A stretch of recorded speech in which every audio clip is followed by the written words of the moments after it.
जय श्री श्याम। आज हम डिस्कस करते हैं बीएससी फाइनल फिजिक्स के यूनिट 5 के लेक्चर नंबर 5 के बारे में, और साथ में डिस्कस करते हैं BSc BEd third year physics के यूनिट 3 के लेक्चर नंबर 5 के बारे में। हमारा पीछे वाले लेक्चर के अंदर टॉपिक चल रहा था अभी हाइड्रोजन परमाणु के रेखीय वर्णक्रम की व्याख्या डिफाइंड कर रहे थे, और वहाँ पे क्या भी इसके रेखीय वर्णक्रम के रूप में हमने कुछ सीरीज ज्ञात की थी भी। एक तो लाइमन श्रेणी, बामर श्रेणी, पास्टन श्रेणी, ब्रैकेट श्रेणी और फुंड श्रेणी। ठीक है, तो उनका जो ऊर्जा स्तर के बीच का जो आरेख है वो हमें प्लॉट करना था, और ये श्रेणियां किस प्रकार से उत्पन्न होती है इसके बारे में भी हमने डिस्कस किया था। अभी जब कोई इलेक्ट्रॉन क्या है भी उच्च कक्षा से निम्न कक्षा के अंदर आता है, ठीक है, भी किसी परमाणु के अंदर कोई इलेक्ट्रॉन है, उच्च कक्षा से निम्न कक्षा में संक्रमण करता है, तो क्या है भी ये श्रेणियां उत्पन्न होती है। लाइमन श्रेणी, बामर श्रेणी, पास्टन श्रेणी, ब्रैकेट श्रेणी, फिंड श्रेणी, इनकी भी कंडीशन होती है। नाभिक के जो नजदीक वाली कक्षा होगी वो प्रथम कक्षा कहलाएगी, उससे अगले वाली कक्षा होगी वो द्वितीय कक्षा कहलाएगी, उससे अगले वाली कक्षा होगी वो तृतीय कक्षा कहलाएगी, उससे अगले वाली कक्षा होगी वो चतुर्थ कक्षा कहलाएगी। इस प्रकार से कक्षाएं होती है।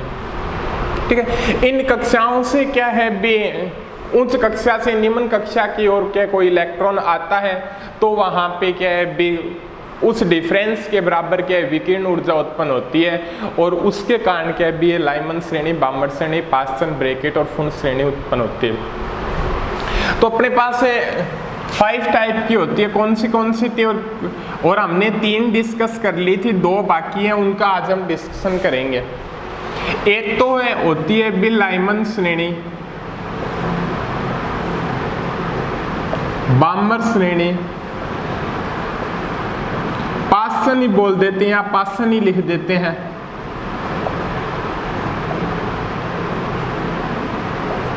ब्रैकेट श्रेणी और फंड श्रेणी। ये 5 टाइप की होती है। ठीक है, तो हमने क्या भी इन तीनों के बारे में डिस्कस कर लिया था, तो आज हम अब डिस्कस करेंगे पहले ब्रैकेट श्रेणी और फंड श्रेणी के बारे में, और फिर उसके सामने हम जो ऊर्जा स्तर का आरेख है वो प्लॉट करेंगे। तो देखिएगा ब्रैकेट श्रेणी क्या होती है और किस कंडीशन के अंदर उत्पन्न होगी। 4th पॉइंट था अभी अपना ब्रैकेट श्रेणी।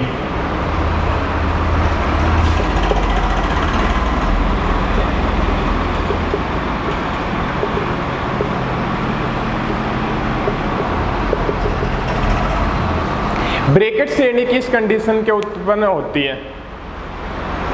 ब्रैकेट श्रेणी के अभी हाइड्रोजन परमाणु में इलेक्ट्रॉन के 5वीं, 6ठी, 7वीं आदि कक्षाओं से चौथी कक्षा में संक्रमण से उत्पन्न होती है। तो देखिएगा अभी किस कंडीशन के अंदर उत्पन्न होगी। ब्रैकेट श्रेणी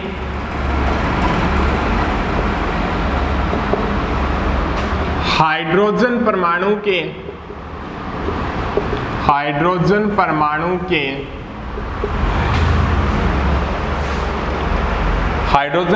में इलेक्ट्रॉन के 5वीं, 6ठी, 7वीं आदि कक्षाओं से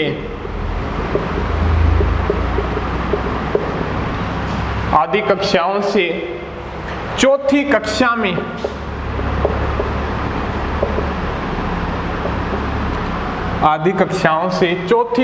में संक्रमण से या इलेक्ट्रॉन आता है, संक्रमण से उत्सर्जित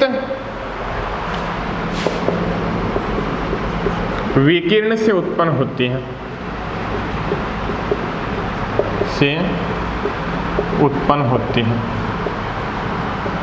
ठीक है। और जो उत्सर्जित विकिरण होगा वो वेव की तरह बिहेव करेगा, ठीक है। और उसकी तरंग दैर्ध्य क्या होगी वो भी हमने क्या भी निकालनी है भी एनर्जी की, ठीक है। भी कोई फोटोन आएगा, फोटोन के रूप में होगा तो इक्वल टू एच न्यू होता है, nu equal to c upon lambda होता है, तो वहां पे उसकी वेवलेंथ क्या भी हम डिफाइंड कर लेंगे, ठीक है। अब क्या है भी उसके बारे में बताने के बाद इस जो उत्सर्जित विकिरण होगी इसके अंदर उसकी तरंग दैर्ध्य का सूत्र क्या होगा भी इस श्रेणी की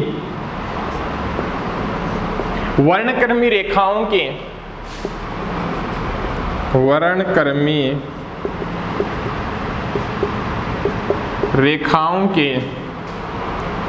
तरंग दैर्ध्य का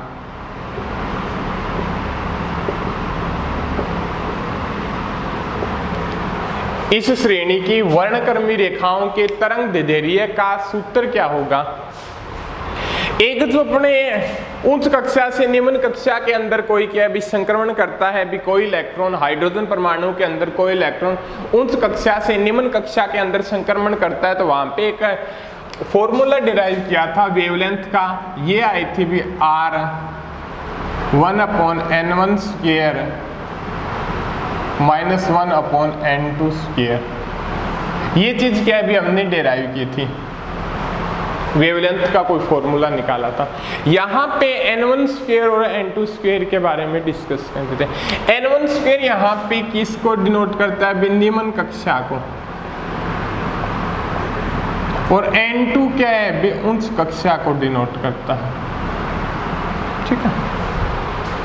तो यहाँ पे जो फॉर्मूला हो जाएगा वो क्या हो जाएगा भी 1/लैम्डा R यहाँ पे क्या है भी रीडबर्ग नियतांक है, रीडबर्ग नियतांक है जिसका जो वैल्यू है ना पिछले वाले लेक्चर के अंदर क्या भी हमने डिराइव की थी, ठीक है। तो 1/लैम्डा R 1/N1 स्क्वायर कौन सी है, निम्न कक्षा, चौथी कक्षा के अंदर आता है, उच्चतम कक्षा से निम्नतम कक्षा की ओर, और यहाँ पे N स्क्वायर मान लो, और N स्क्वायर की वैल्यू क्या हो जाएगी भी आपकी 5, 6, 7, ये चीज हो जाएगी, ठीक है। अब क्या भी यहां तक हो गया आपका। अब देखते हैं भी इस कंडीशन के अंदर वेवलेंथ किस रेंज की आएगी, तो देखते हैं भी वेवलेंथ क्या हो जाएगी, ब्रैकेट श्रेणी की सीमांत रेखाओं की तरंग दैर्ध्य, ब्रैकेट श्रेणी की सीमांत रेखाओं की तरंग दैर्ध्य वो क्या हो जाएगी भी, फर्स्ट मान लो आपके 1/λ1 तो R 1/16, फर्स्ट जो होगी उसके अंदर 5 आएगा, 1/5 की स्क्वायर 1/λ1 R 5 5 25, और ये कितना हो जाएगा भाई 25 250 और 150 400, और यहाँ से कितना आ जाए 25 - 16 तो 1/λ1 9R/400, और λ1 की वैल्यू क्या है 400/9R, और यहाँ से R रीडबर्ग नियतांक की वैल्यू पुट करेंगे तो आपके सामने कितनी आएगी 40,515 एंगस्ट्रॉम आ जाएगी रेंज, ठीक है। और यदि अंतिम की बात करें, ये तो फर्स्ट हो गई उसकी, यदि अंतिम की बात करें तो किस प्रकार से डिराइव करेंगे भी उसको, 1/λ R 1/ ये फिक्स ही होगी 4 की स्क्वायर है और आगे वाली इन्फिनिटिव की स्क्वायर, तो 1 अपॉन लैम्डा इन्फिनिटिव आर 1/16 और ये 0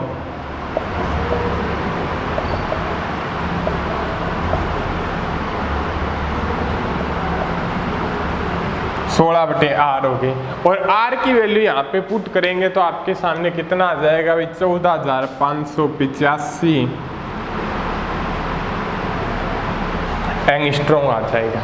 ठीक है, इस प्रकार से आप ब्रैकेट श्रेणी को क्या भी निकाल सकते हैं। अब जो लास्ट के अपनी आती है भी लाइमन बामर पास्टन ब्रैकेट और फंड श्रेणी, उसके बारे में क्या है भी अब हम डिस्कस करते हैं।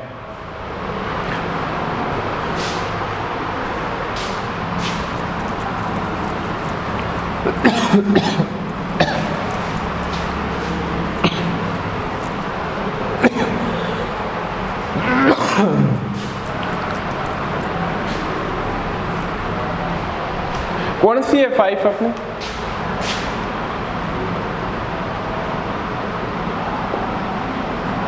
फंड श्रेणी।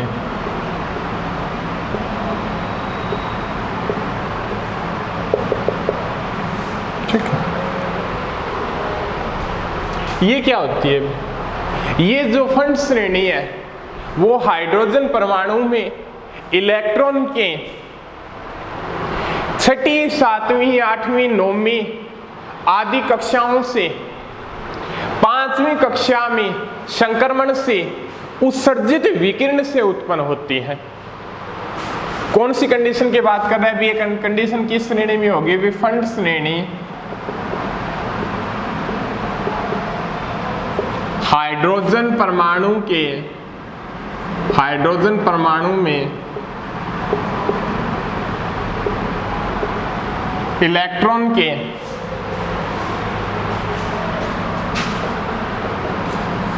6ठी, 7वीं, 8वीं आदि कक्षाओं से 6ठी, 7वीं, 8वीं आदि कक्षाओं से 5वीं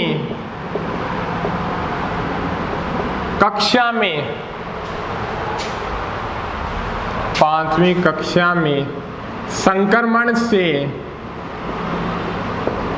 उत्सर्जित विकिरण से उत्पन्न होते हैं।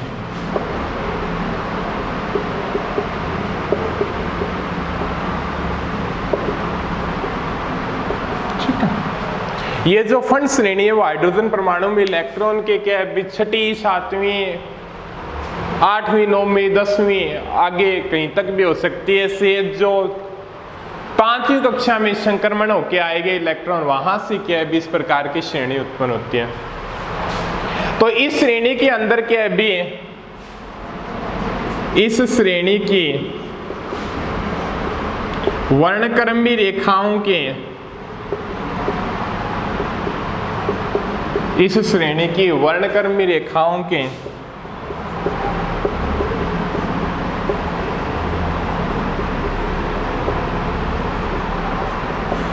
तरंग दैर्ध्य का सूत्र क्या होगा? इस श्रेणी की वर्णक्रमीय रेखाओं के तरंग दैर्ध्य का सूत्र क्या होगा भी? वो क्या हो जाएगा भी आपका 1 अपॉन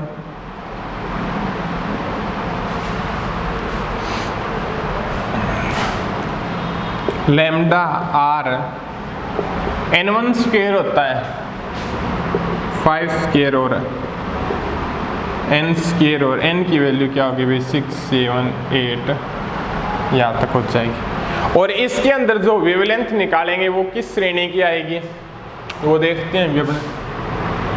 फंड श्रेणी की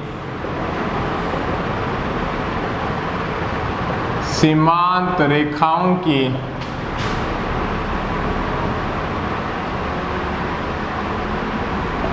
तरंग दैर्ध्य वो क्या हो जाएगी भाई? फर्स्ट निकाल लो λ1 r 5 की स्क्वायर माइनस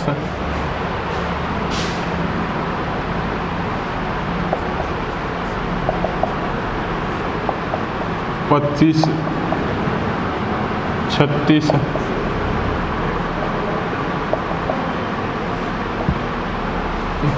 25 इंटू 36 क्या हो जाएगा अभी आपका 900 और 36 माइनस 25 और 36 में से 25 गए, कितने बचे भी आपके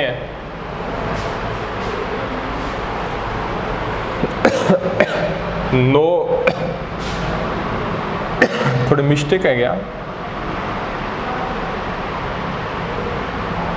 11 आएगा, ठीक है, कुछ बाय मिस्टेक दिया हुआ, ठीक है।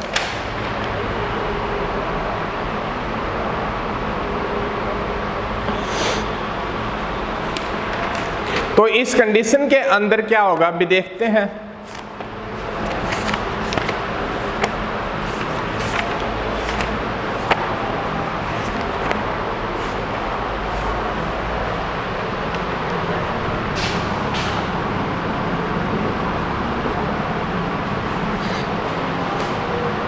पच्चीस का 150, 25 75 और 5 80 और 90, 900 ही होगा, ठीक है।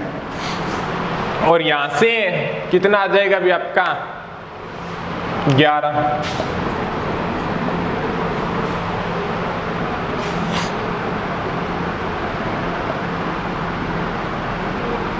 और लैम्डा 1 की वैल्यू क्या आ गई अभी आपकी 900 बटे 11 आर, और यहाँ पे रीडबर्ग नियतांक की वैल्यू पुट करोगे तो आपकी आएगी 74,584 एंगस्ट्रॉम, ठीक होगी। एक तो ये कंडीशन आ गई। अब यदि दूसरी कंडीशन देखते हैं अभी अपने अंतिम में रेखा के बारे में डिस्कस करते हैं, तो वो कौन सी हो जाएगी भी लैम्डा इन्फिनिटिव हो जाएगी 1 अपॉन लैम्डा इन्फिनिटिव आर 5 की स्क्वायर माइनस 1 इन्फिनिटिव की स्क्वायर,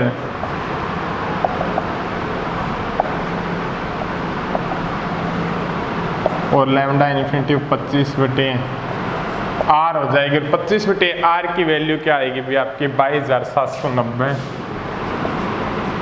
एंगस्ट्रॉम। भी इसके मध्य के भी इस वेवलेंथ की कंडीशन भी अपने लैम्डा 1 की निकाल ली और लैम्डा इन्फिनिटिव की लगा दी, भी इस कैटेगरी के क्या है भी अपने पास क्या होगी भी वेवलेंथ उत्पन्न होगी।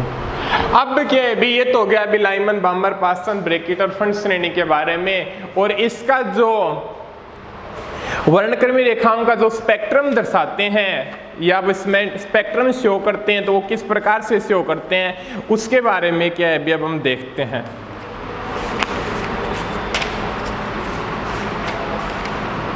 वो देखिएगा अभी।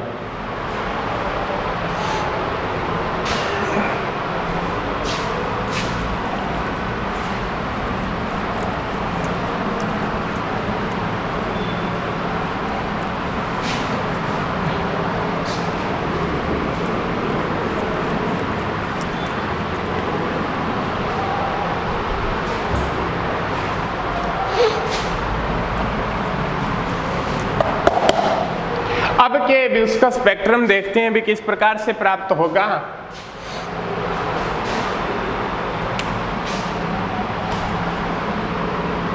ये मान लो सबसे नीचे वाली स्टेज n = 1, ठीक है।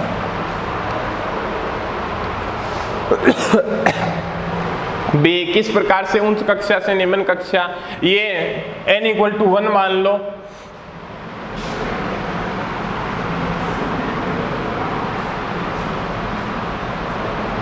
n = 2 मान लो, थोड़ा सा चलो मान लो यहीं पे,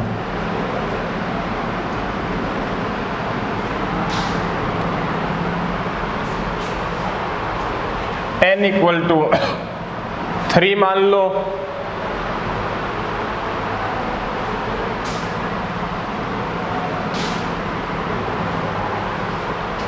n = 4 मान लो। ये भी स्पेस ज्यादा है, फिर ये स्पेस कम है, फिर ये कम है,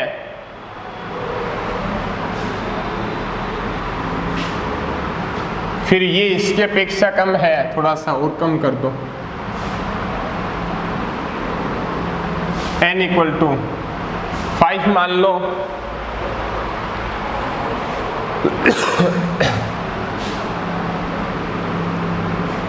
और इस प्रकार से क्या है, स्पेस आपका कम होता जाएगा। ठीक है, इस प्रकार से एक और है तो आपका n इक्वल टू इन्फिनिटी तक। ठीक है, अब क्या अभी वर्णक्रमीय रेखाओं को शो करेंगे। अब जो अपने पढ़ा था अभी लाइमन श्रेणी के अंदर, लाइमन श्रेणी किस कंडीशन के अंदर उत्पन्न होती है, बे हाइड्रोजन परमाणु में इलेक्ट्रॉन के दूसरी, तीसरी, चौथी आदि कक्षाओं से प्रथम कक्षा में संक्रमण से उत्पन्न होती है। तो कैसे शो करेंगे भी, दूसरी से प्रथम कक्षा के अंदर, तीसरी से प्रथम कक्षा के अंदर, चौथी से प्रथम कक्षा के अंदर, पांचवी से प्रथम कक्षा के अंदर,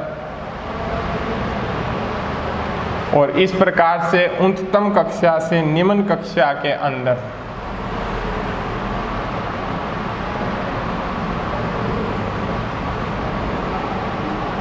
तो ये आपकी हो गई भी आपकी लाइमन श्रेणी।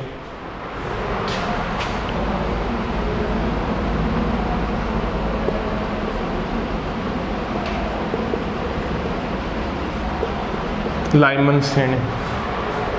अब सेकंड आती है भी आपकी बामर श्रेणी। बामर श्रेणी किस कंडीशन के अंदर उत्पन्न होती है भी, वो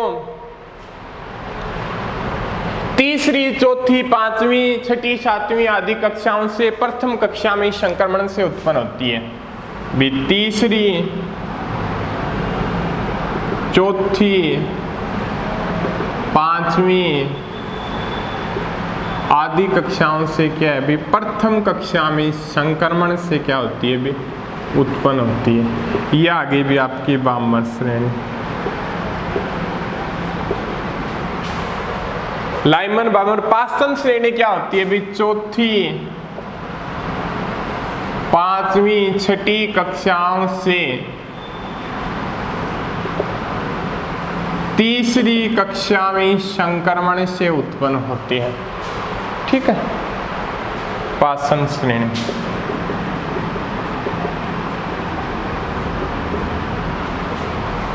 और लाइमन बामर पास्तन ब्रैकेट श्रेणी क्या होती है भी, पांचवी, छठी आदि कक्षाओं से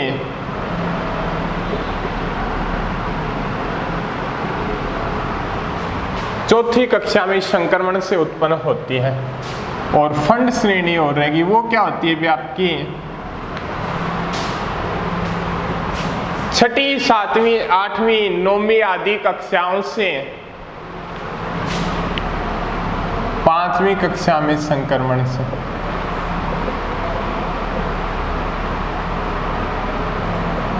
फंड श्रेणी उत्पन्न हो गई। लाइमन हो गई, बामर हो गई, पास्तन हो गई, ब्रैकेट हो गई और फंड श्रेणी हो गई। ये हो गया अभी आपका स्पेक्ट्रम का जो प्रारूप भी इस कंडीशन के अकॉर्डिंग क्या है, इसके स्पेक्ट्रम को क्या भी शो कर सकते हैं। हाइड्रोजन परमाणु में इलेक्ट्रॉन के विभिन्न संक्रमण से उत्पन्न वर्णक्रमीय रेखाएं। ठीक है, अब उससे आगे वाले लेक्चर के अंदर हमें इसी लेक्चर के अंदर डिस्कस करेंगे डी ब्रोगली तरंग तथा बोर मॉडल। ठीक है, भी जो डी ब्रोगली तरंग के अकॉर्डिंग क्या है जी बोर मॉडल का सिद्धांत है उसको सेटिस्फाई करेंगे। भी बोर मॉडल के सिद्धांत के अंदर क्या बताता है भी इलेक्ट्रॉन क्या है भी सभी कक्षाओं में, सेकंड पोस्टुलेट है बोर मॉडल का, इलेक्ट्रॉन क्या है भी सभी कक्षाओं में गति नहीं करते हैं, केवल उन्हीं कक्षाओं में गति करते हैं जिन कक्षाओं में उनका कोणीय संवेग h/2π का पूर्ण गुणज होता है। इसी बात को हम सेटिस्फाई करेंगे द्रव्य तरंग के सिद्धांत का, जो डी ब्रोगली का जो द्रव्य तरंग का सिद्धांत है उस सिद्धांत के अकॉर्डिंग।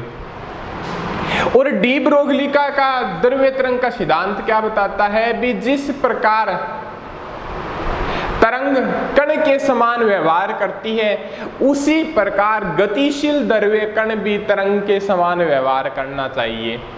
भी जिस प्रकार तरंग कण के समान व्यवहार करती है उसी प्रकार गतिशील द्रव्य कण भी, गति करने वाला कण भी क्या भी तरंग के समान क्या भी व्यवहार करना चाहिए। तो उस कंडीशन के अकॉर्डिंग क्या भी उस सिद्धांत को क्या भी सेटिस्फाई करेंगे। तो वो अब देखते हैं।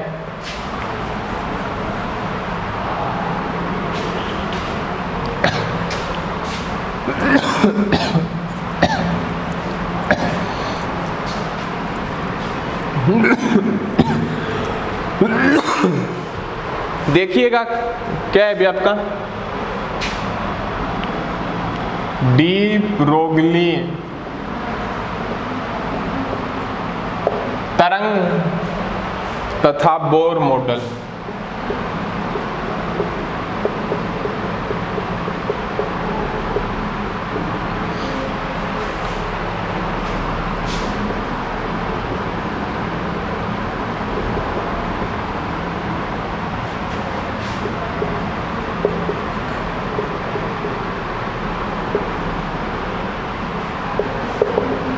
बोहर मॉडल, ठीक है। दोबारा मैं बता दूं भी किस चीज को सेटिस्फाई करना है। बोर मॉडल के बोर मॉडल के अकॉर्डिंग क्या बताता है भी, सेकंड पोस्टुलेट भी इलेक्ट्रॉन क्या है भी सभी कक्षाओं में गति नहीं करते हैं, केवल उन्हीं कक्षाओं में गति करते हैं जिन कक्षाओं में उनका कोणीय संवेग h/2 पाई के क्या है भी पूर्ण गुणज के बराबर होता है। और जो डी ब्रोगली वेव है वो क्या दर्शाती है, डी ब्रोगली का सिद्धांत है वो क्या बताता है भी, डी ब्रोगली ने क्या बताया भी, जिस प्रकार क्या है भी, जिस प्रकार तरंग कण के समान व्यवहार करती है उसी प्रकार गतिशील द्रव्य कण भी तरंग के समान क्या है भी व्यवहार करना चाहिए। तो देखते हैं, स्टार्ट करते हैं भी उस कंडीशन के बारे में। भी सन 1923 के अंदर, सन 1923 के अंदर डी ब्रोगली ने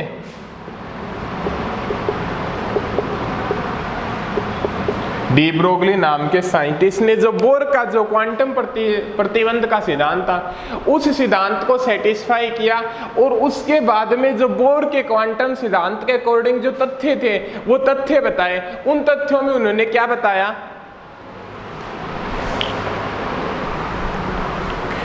तो उस तथ्य में उसने क्या बताया भी कि इस नियम के अकॉर्डिंग जब कोई इलेक्ट्रॉन, ठीक है, परमाणु के चारों ओर, जब कोई इलेक्ट्रॉन परमाणु में नाभिक के चारों ओर, जब कोई इलेक्ट्रॉन परमाणु में नाभिक के चारों ओर कक्षीय गति करता है, जब कोई इलेक्ट्रॉन परमाणु में नाभिक के चारों ओर कक्षाओं में कक्षीय गति करता है तो वह एक कण के रूप में गति न कर तरंगों के रूप में गति करता है।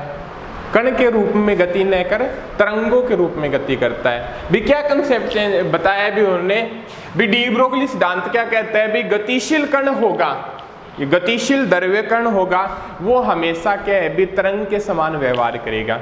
तो उसके अकॉर्डिंग इस कंसेप्ट के अंदर क्या बता दिया भी, परमाणु होता है उसमें नाभिक होता है, नाभिक के चारों ओर इलेक्ट्रॉन के भी कक्षाओं में गति करते रहते हैं, तो वो कक्षाओं में क्या भी कण के रूप में गति करते हैं। बट डी ब्रोगली क्या कहता है भी, वो गतिशील द्रव्य कण है, तरंग के समान व्यवहार करता है, ठीक है। भी कण के रूप में न गति कर तरंगों के रूप में क्या करते हैं भी गति करते हैं।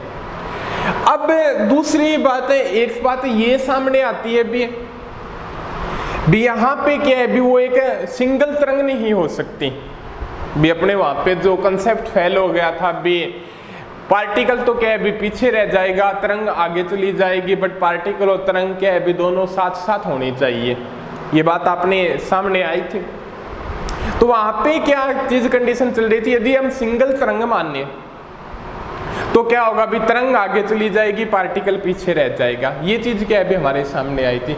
तो इस कंडीशन के अंदर क्या मानता है भी, वहां पे श्रोडिंगर ने इस मैटर का सॉल्यूशन करने के लिए भी एक कण के साथ एक तरंग संबद्ध नहीं होती।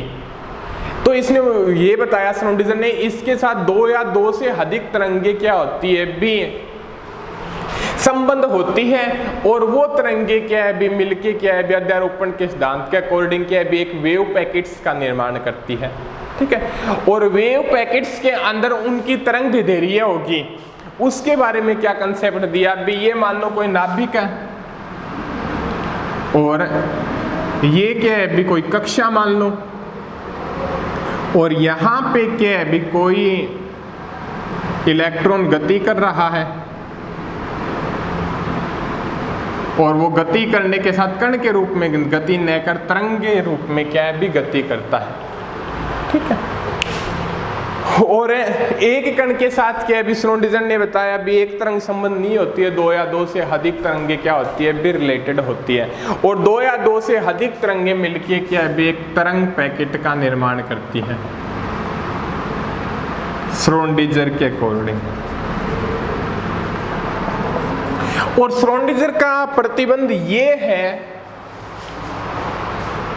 भी, वेव श्रोडिंगर के अनुसार यह आवश्यक है कि भी कक्षा की परिधि उस वेव की तरंग दैर्ध्य के गुणज के बराबर होनी चाहिए। क्या कंसेप्ट बताया भी श्रोडिंगर के अनुसार, श्रोडिंगर के अनुसार यह आवश्यक है कि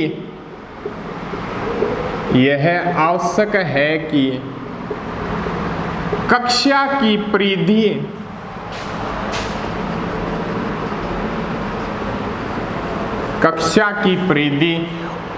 उसमें द्रव्य तरंगों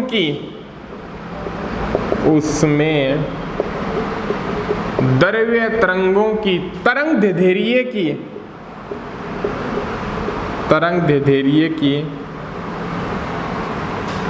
पूर्ण गुणज होनी चाहिए,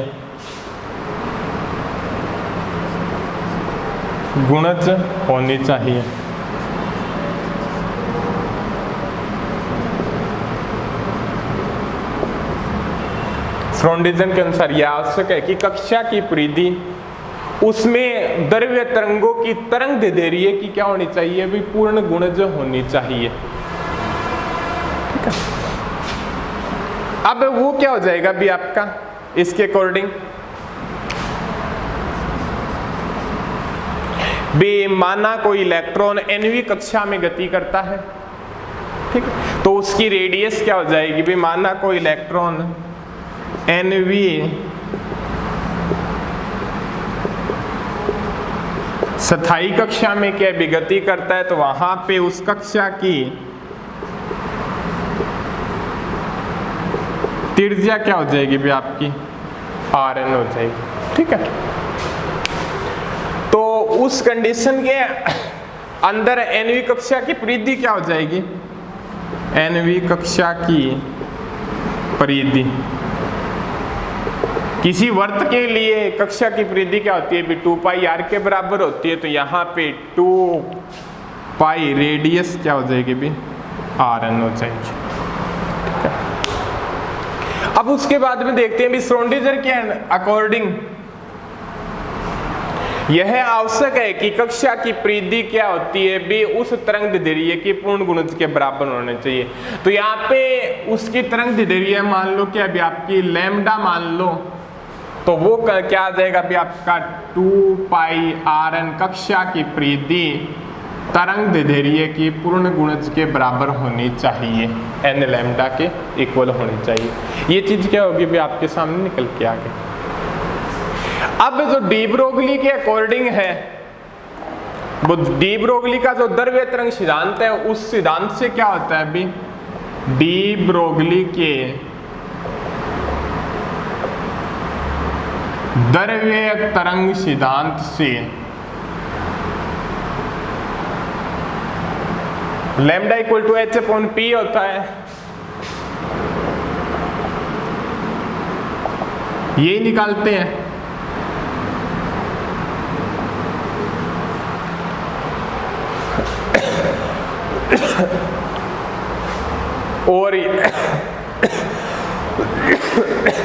और P क्या हो जाएगा भी आपका mv हो जाएगा। m मास ऑफ इलेक्ट्रॉन और Vn क्या हो जाएगी भी वेलोसिटी हो जाएगी।